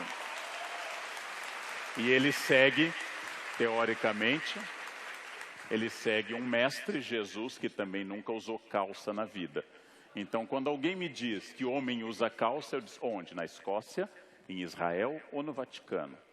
Isso é o que faz o historiador, o relativismo dos costumes, o relativismo das questões, que, como nós sabemos em estudos históricos de vida cotidiana, o hábito sexual, a identidade sexual é um cruzamento entre cultura e biologia. Ela não é independente da biologia e a biologia não é independente da cultura. Nisso eu não sou tão culturalista quanto Foucault e não tão determinista como o Papa Francisco, por exemplo, que de resto eu gosto bastante. Eu não sei se nós respondemos as questões ou tem mais... Você sabe que, só um rápido palpite, todas as vezes que perguntado sou, e eu sou, o que eu acho, por exemplo, da questão da discussão sobre gênero ou em relação às identidades, eu tenho respondido sempre, Carnal, a mesma coisa, de que eu acho absolutamente estranho que alguém se preocupe com o modo como outras pessoas fazem sexo. Eu acho que isso é de uma pobreza mental. Alguém preocupar-se com a maneira como o outro faz sexo, como se essa fosse algo que destinasse aquela pessoa a uma condição. Eu sempre acho que tem algum desvio psicótico quem fica preocupado com a maneira como a outra pessoa tem a sua forma sexual. Outra coisa é proteger, isso a democracia pode fazê-lo, essa diversidade, como sendo uma expressão da identidade humana, nos seus vários modos de ser. Há várias maneiras de ser humano, mas alguém que quer legislar sobre a maneira como as pessoas têm a sua prática sexual, especialmente quando advém de algumas religiões na qual o sexo para a sua liderança é proibida, pelo menos oficialmente, é muito estranho se coloque isso, né, dentro do circuito. Por isso, minha concordância, né, em grande medida, com essa sua percepção. Faz parte, né, da política e nessa hora tem gente que é demais, de fato, meio mimimi mesmo, né, nisso. Bem, por favor. A próxima pergunta é de alguém aqui presente, foi feita via Facebook. O Gabriel pergunta o que fazendo um complemento, que nos Estados Unidos e na Europa nós vemos uma espécie de ataque aos direitos civis. Então ele pergunta o que explica a onda conservadora nos últimos 10 anos nacionalista. Nosso país é conservador. A onda conservadora na Europa e nos Estados Unidos, o que explicaria? E aqui também. Nós temos uma nação de base conservadora. Se você observar, eu costumo dizer que até a gente no diálogo, no livro, trouxe isso à tona, nós ainda temos no Brasil uma percepção mais coletiva que é monarquista. Nosso desejo é um monarca, uma monarca, em várias situações. Aquilo que no Brasil se tornou o populismo getulista, ou mais tarde outras feições que ele teve, em grande medida ainda é uma nostalgia monárquica que nós carregamos. Eu acho, por exemplo, que uma parcela significativa da nossa formação nacional tem, sim, o conservadorismo como sendo seu meio de expressão e proteção. Isso, claro, originário de perspectivas religiosas, de organizações da vida, de um patriarcado extremamente insolente, né, no nosso cotidiano, de uma parcela de elites predatórias em relação à convivência, mas não tenho, mesmo sendo um otimista na brincadeira que fazíamos, eu não tenho nenhuma perspectiva que imagine que o Brasil não deixe de maneira tão lenta essa condição. Acho que nós teremos, sim, uma construção histórica um pouco mais adiante em relação a uma concepção menos conservadora. Agora, a mim cabe uma pergunta. E por que não ser? Qual é o problema de ser conservador? Eu diria, você pode sê-lo. Eu apenas acho que isso é para nós um atraso de existência nacional. Mas a democracia, no meu entender, corrigiria ou pode permitir que essa rota, né, tenha essa condição. Eu concordo com o Cortella. E quando eu falo de educação de gênero, eu também combato certa educação de gênero que acha que é errado ser conservador. Ser conservador não é ilegal nem imoral. E a gente tem que reconhecer que um homem que gosta de uma mulher e é fiel a ela, não é estranho, não é fora do padrão, não é algo que deva ser combatido na escola. Os professores devam dizer que um marido pode gostar da própria esposa e ter prazer com a própria mulher semanalmente. E que isto Depois o tem que cético sou eu, aceitar. né? A gente tem que aceitar. Esse é o meu otimismo. Esse é o meu otimismo. Mas eu vou emitir uma opinião mais subjetiva do que todas que eu emiti. Eu acho que o Cortella toca numa coisa fundamental, que é uma maioria conservadora. A maioria da população brasileira e possivelmente mundial é conservadora sobre itens básicos. Por exemplo, se submetêssemos pena de morte a um plebiscito, acho que venceria largamente. Se submetêssemos a plebiscito a pergunta, casais homoafetivos podem adotar crianças? É possível que a maioria diria não, acreditando ainda que a sexualidade do filho é determinada pelos pais, o que é um absurdo, posto que todo gay é filho de casais heterossexuais, né? Mas, em todo caso, a maioria é conservadora. Mas nós tínhamos uma tradição no Brasil, uma minoria identificada com a esquerda, de grandes poetas, Carlos Drummond de Andrade, militante do Partido Comunista, Oswald de Andrade, militante do Partido Comunista, e outros, que davam voz a uma esquerda intelectualizada, minoritária, mas de grande alcance cultural no Brasil.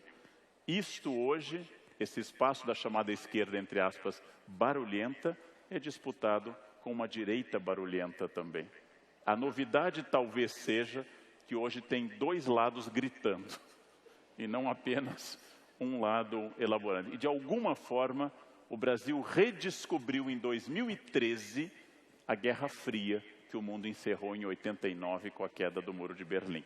Nós acabamos de descobrir que existe um choque entre capitalismo e comunismo. Como é uma ideia nova, que nós não tínhamos captado em 45 na Conferência de Potsdam, captamos agora.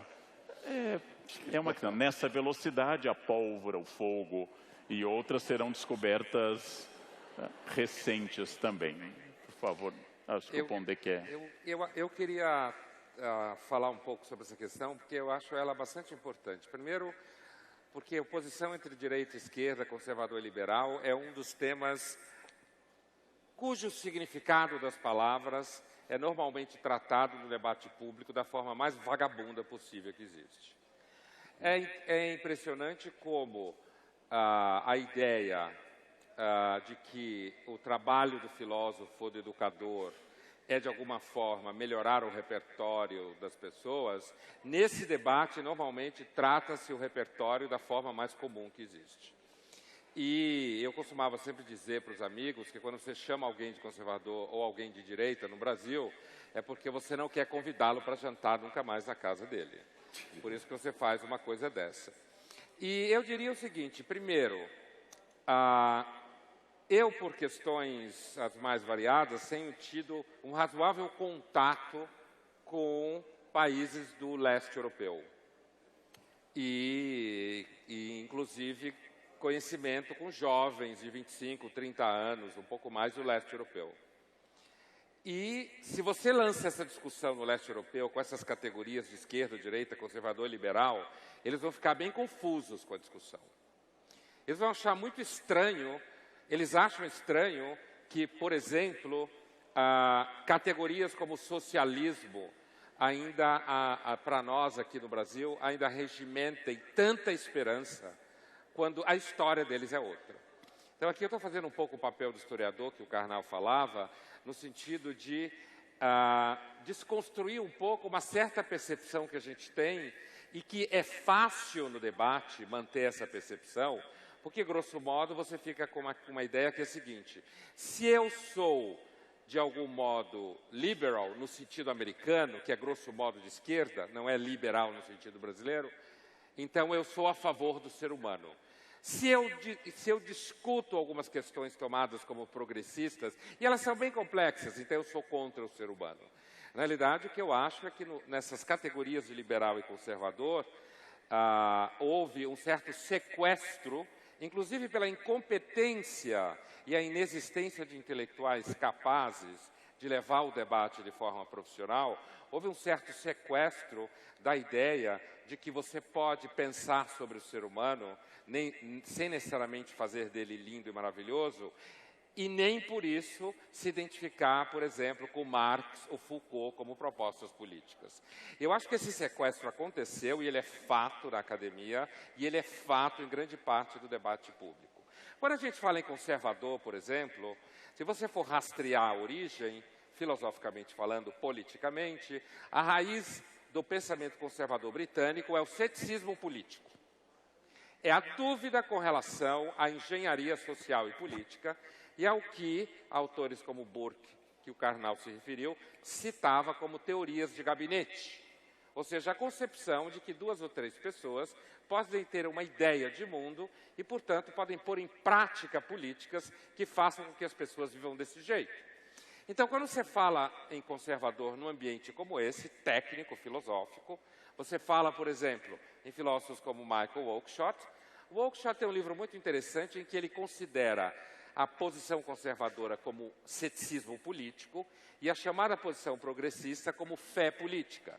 E aí ele fala quais são os 2 problemas das 2 posições. Eu acho que esse tipo de vocabulário e esse tipo de tratamento falta no debate filosófico na universidade brasileira e também falta no debate público e vai continuar faltando durante muito tempo. O Oakeshott diz que um problema da posição conservadora, cética em política, é que ela tende à inércia. Por quê? Porque ela duvida tanto da capacidade humana de mudar as coisas, que ela acaba levando a sociedade a um estágio de parada absoluta e total, se você leva ao que fala o Oakeshott, a posição cética, a nêmesis total. Já a posição de fé, que é identificada com a posição dita progressista, quando você leva ela ao paroxismo, você, na realidade, produz uma espécie de vaidade filosófica e política muito típica daquelas pessoas e daqueles políticos que acham que uma cidade inteira deve caber na concepção que ele tem de mundo. Então, veja, você tem níveis, por isso que eu acho que não dá para pôr tudo no mesmo saco, eu acho que você tem níveis desse debate que talvez seja um dos debates que mais precisa de ajuste de repertório, ajuste de percurso, bibliografias específicas. No caso da Europa, por exemplo, aí eu já acho que é uma outra coisa. A Europa vive, Europa Ocidental, não o leste europeu, hein, que é bem diferente. A Europa Ocidental vive uma espécie de surto, vive uma condição de parque temático de felicidade, fruto do dinheiro americano que foi produzido pelo Plano Marshall, do enriquecimento gigantesco e que, de repente, começou a acordar que tem tensões internas e que os governos europeus não têm a mínima ideia de como vai resolver. Quem disser que sabe como vai resolver as tensões internas na Europa está mentindo ou é mal informado, porque os governos europeus não sabem como resolver. De um lado, se você tem discursos do tipo não há problema nenhum, todos podem viver lindamente, como se o mundo fosse um uma espécie de praça de alimentação étnica, onde você mistura todos os molhos e todo mundo fica feliz, está viajando na maionese. Por outro lado, se você afirma que as pessoas têm que mandar embora imigrantes muçulmanos que estão lá não sei há quantos anos, você vai cair seguramente na xenofobia e no tipo de crime racial, não há dúvida nenhuma. Então eu vejo o caso da Europa hoje, não só eu, como típico caso de aporia política, impasse, que ninguém tem a mínima ideia. Aliás, eu acho que a aposta europeia de resolver essa dicotomia é fazer com que os muçulmanos parem de acreditar na religião, porque ninguém sério levaria a religião a sério, e entendam que o único critério na vida é o cartão Visa, o Mastercard, cada um transar com quem quer, ninguém se meter na vida do outro, e não trazer concepções tradicionais de como homem e mulher devem viver, ou sei lá como for. Então, eu acho que a oposição conservador-progressista, mais ou menos, ela é um debate que normalmente é feito de forma pobre, com pouco repertório, e normalmente ela é, inclusive na universidade, praticada como modo de ideologia política, de lobby e de grupos específicos. Então, acho que essa questão ela é bastante cheia de andares. E aí exige mesmo muito tempo para a gente conseguir rastrear isso tudo na história da filosofia. Então, obrigado.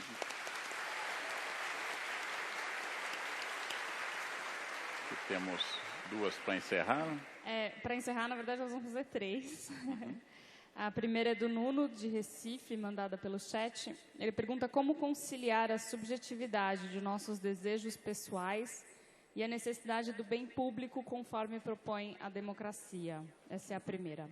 A segunda, na verdade, eu vou juntar a pergunta do Ebert de Paulínia com Lucas de Barretos, aqui, que vocês já falaram sobre o número de abstenções e votos brancos e nulos, mas foi uma pergunta recorrente na internet. Então, se vocês pudessem comentar, né, de onde vem esse grande número que ele representa e se a falta de interesse na política enfraquece o processo democrático.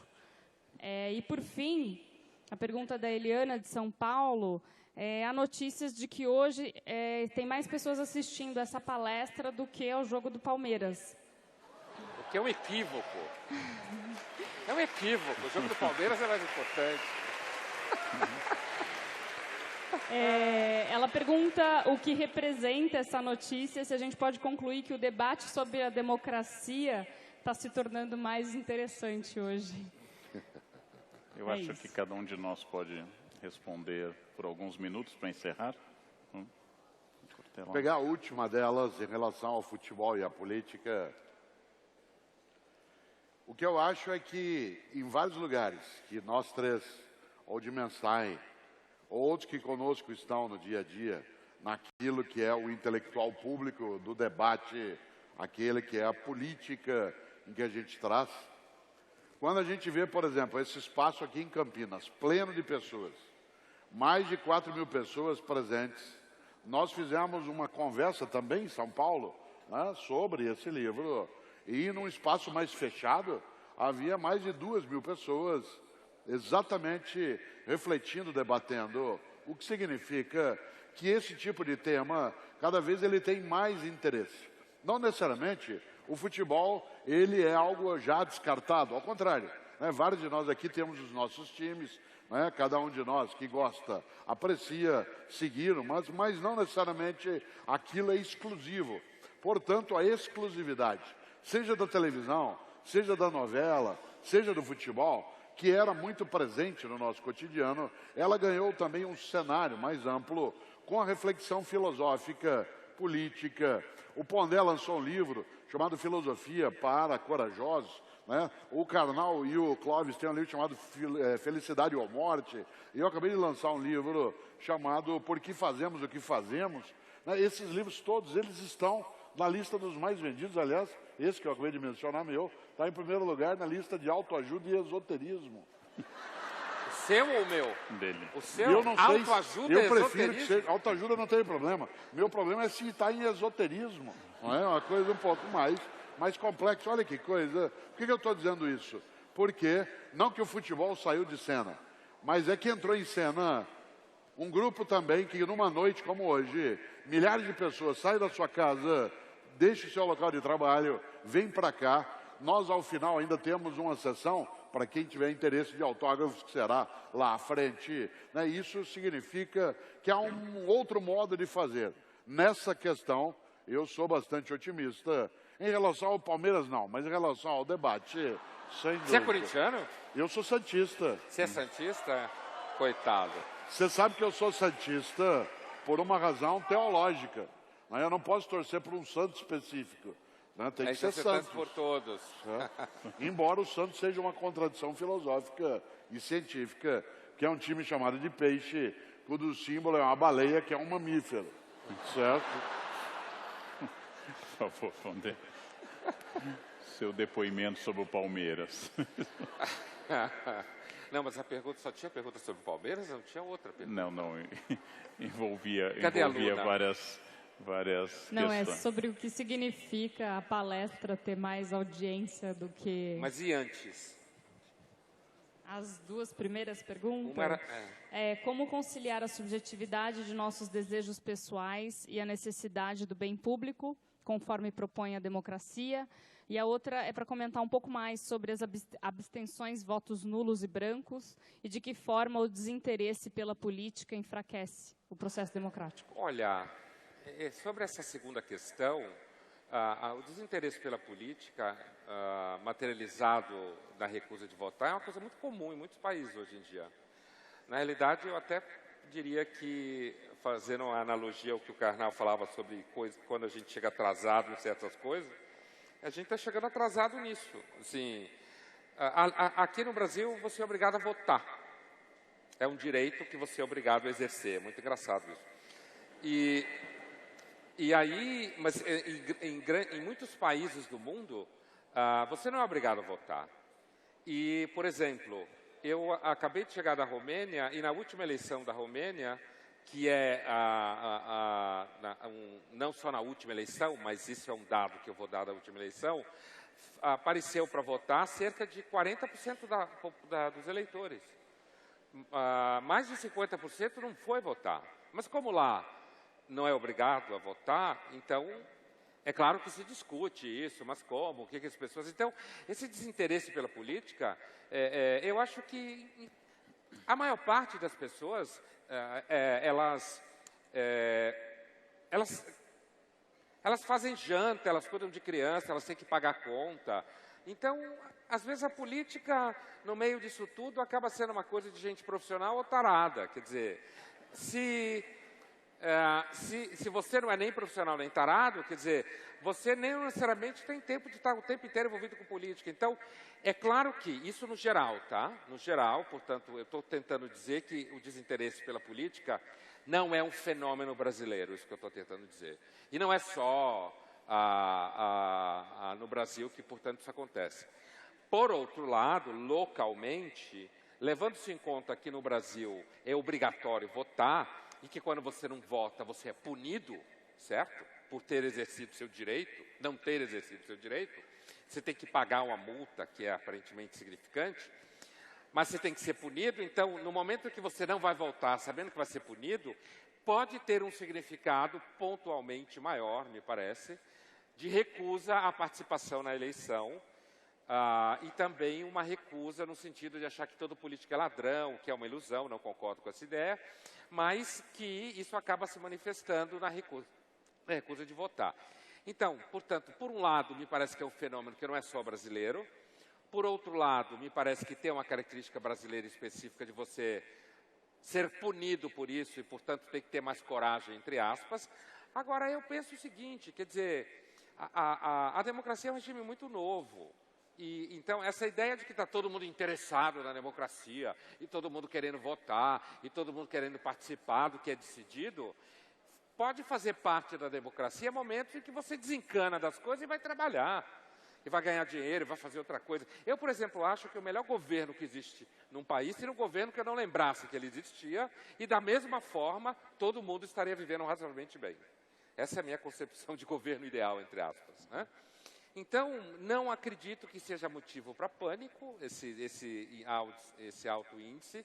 Acho que é localmente representativo dos últimos tempos, do desencanto com a política, de um certo ato. Eu vi gente que nunca fez isso dizer, não fui votar porque ninguém presta. Então, acho que tem uma coisa um pouco aguda no momento, mas dentro do cenário maior, não é um processo estranho no mundo de gente não ir votar. Bem, o choque entre desejo individual e bem comum não tem solução.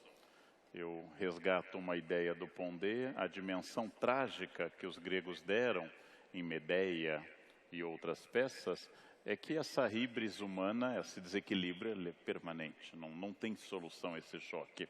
Esse choque é, por exemplo, estar falando de filosofia com fome e o cheiro de comida está chegando aqui com força há 2 horas. E eu continuo falando de filosofia, não cedendo à primeira das tentações de Jesus no deserto, não fugindo para as pedras virarem pão. Então, essa ideia de que é possível solucionar, não. Mas entre, como diz o João Coutinho num texto sobre o conservadorismo, o governo não deve garantir o paraíso, porque isso é impossível, mas deve impedir que ocorra o inferno, o que é bastante viável e é um projeto mais do que de inspiração liberal, é um projeto de eficácia governamental, né? Boa funcionária, bom serviço, é aquele que eu não noto que alguém o fez porque está perfeitamente feito e tudo funciona a contento. Então, não tem muita solução isso. Ao contrário do que possa parecer, eu considero o voto em branco e o voto nulo um voto profundamente político e uma opção política muito clara, uma mensagem direta dada de protesto à obrigatoriedade e à média de baixa qualidade dos candidatos. Então, essa é uma questão que tem que ser levada em conta. Quando o voto era escrito, o rinoceronte cacareco, o macaco Tião, o salário mínimo, todos ganharam muitos votos. O rinoceronte cacareco chegou a ser o vereador mais votado numa eleição. Então, essas questões mostram uma opção política, porque, de alguma forma, até a eleição do Tiririca é uma opção política.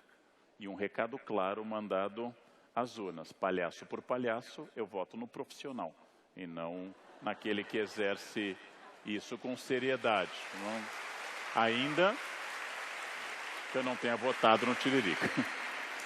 Porém, é nessa contradição, é nesse mar de contradições que nós existimos, de vontades, de desejos, que não tem solução, porque nós não temos uma solução. Hoje tinha um texto na Folha em que alguém lembrava da sua primeira aula de filosofia, e o professor, um francês, entra na sala e o aluno disse, e com isso eu vou encerrar, professor, filosofia não serve para nada. E o professor responde irritado, claro que não serve, nem engenharia, nem medicina, todos vamos morrer, nada serve para nada, tudo é inútil. Essa é a primeira lição de filosofia. Acho que esta é uma grande lição, todos vamos morrer. O que vai acontecer entre esse momento e aquele, a gente chama de vida. E sobre isso, a filosofia e a história podem dar alguma opinião. E mais uma vez eu agradeço tanto a CPFL, quanto a TV Cultura, quanto a Prefeitura de Campinas e a Editora Papiros, que proporcionou quase 5.000 pessoas numa noite de chuva fria, com cheiro de comida, nos tentando o tempo todo. Muito obrigado pela presença de você. Obrigado. Vamos, professor, prazer, 3 tenores. A gente tem que fazer uma banda.